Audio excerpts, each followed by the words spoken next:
কাজের শেষে হোক বা কাজের মধ্যেখানে হোক নিজের জন্য সময় বের করাটা ভীষণ দরকার। না হলে জীবনটা কেমন যেন ছিনিবিনি হয়ে যায়। আর কাজ তো করতেই হবে, সে তো কখনোই আর পেছন ছাড়বে না। বহুদিন পরে একটা নতুন ডেইলি ভ্লগ তোমাদের সামনে নিয়ে আসছি। এইটা ভিডিওগুলো ছিল এপ্রিল মাসে, তখন আমাদের চাঁচলে আর কি মেলা এসেছিলো মিনে বাজার। সত্যি কথা বলতে ছোটোবেলায় একটা মেলার জন্য যে এক্সাইটমেন্টটা থাকতো না, সেটা বড় হওয়ার পরে নেই। কারণ যখন আমরা ছোট ছিলাম, যখন 8-9-এ পড়তাম, স্কুলে যখন ছিলাম, তখন বছরে একবার থেকে খুব বেশি হলে 2বারই মিনে বাজার আসতো।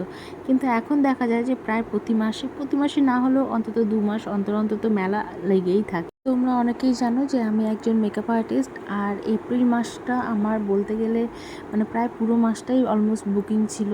তো ভীষণই একটা হেক্টিক অ্যান্ড বিজি শিডিউলের মধ্যে দিয়ে গেছি।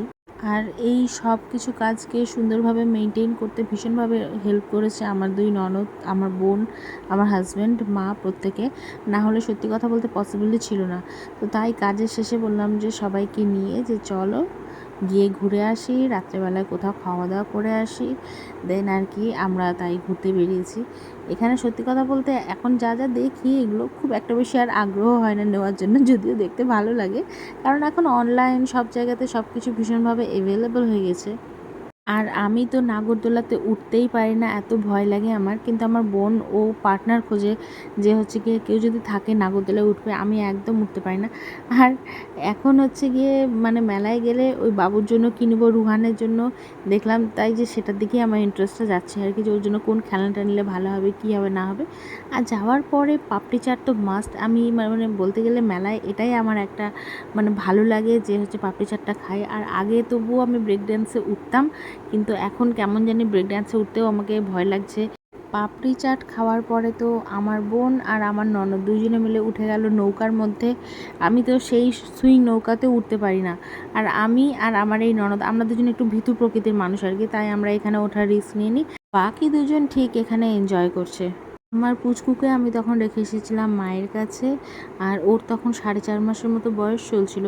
মেলার যে লাউড সাউন্ড, তারপরে এত লাইট, এগুলো তার জন্য, তার হেলথের জন্য ভালো না, এই জন্য আমি তাকে আর কি নিয়ে আসিনি।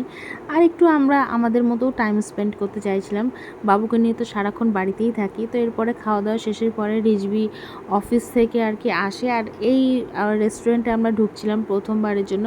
এই রেস্টুরেন্টের বিভিন্ন ভ্লগারদের কাছ থেকে বেশ ভালো রিভিউ পেয়েছি, আর দেখতেও সুন্দর, এরকমটা দেখেছি জন্যই আমি ভাবলাম যে চলো এখানেই যাওয়া যাক, এখানে তো কখনো যাইনি।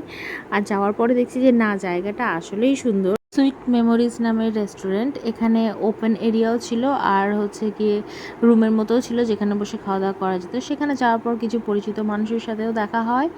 আর ছিল সুন্দর মতো দোলনা। আমরা যতই বড় হয়ে যাই না কেন, কেন জানি না দোলনার উপরে একটা আলাদাই আকর্ষণ কাজ করে। তো গিয়ে নেই তো আমার ননদরা আগে আর কি দোলনার উপর ঝাঁপিয়ে পড়েছে যে যদি অন্য কেউ বসে যায়। তো যাই হোক, সবাই মিলে এখানে দোলনাতে দুলুদুলু খাচ্ছিল। আর এখানে তো ফুল ফ্যামিলি পিকচার, এই দেখো 3 ভাই বোন একসাথে। আর সেদিনটাতে বেশ হাওয়াও করছিল। তো যাই হোক, চারিদিকে ভিউ এনজয় করে নিয়ে দেন আমরা খেতে বসে যাই। এক এক করে খাওয়ার আইটেমগুলো আসতে থাকে। আর এদিকে খাওয়া দাওয়া শুরু। মাঝে মাঝে মায়ের সাথেও গল্প হয় যে রুহান ঠিকঠাক আছে কি না।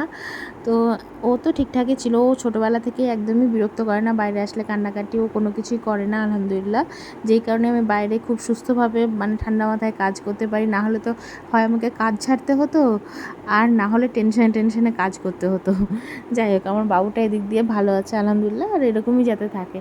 এরপরে আমরা সবাই খাওয়া দাওয়া করে নিয়ে তো ভীষণই টায়ার্ড। এইখানেই আমরা বাজিয়ে দিয়েছিলাম রাত্রি প্রায় 10:30। এরপরে বাড়ি যাওয়ার পালা। তারপরে আমরা নিয়ে নিই একটা আইসক্রিম, একটা করে কুলফি আইসক্রিম। আর আইসক্রিম খেতে খেতে পৌঁছে যাই বাড়ি ফিরতে ফিরতে হয়ে গেছিলো রাত্রি 11টা। কিন্তু তখন আমার পুচকু খুব সুন্দর করে খেলছিল, ঘুমাচ্ছিল, এইসব কিছু করছিল। তো এই হলো আজকে ছোট্ট একটা ভ্লগ। চেষ্টা করব পরের ভ্লগ তাড়াতাড়ি দেওয়ার।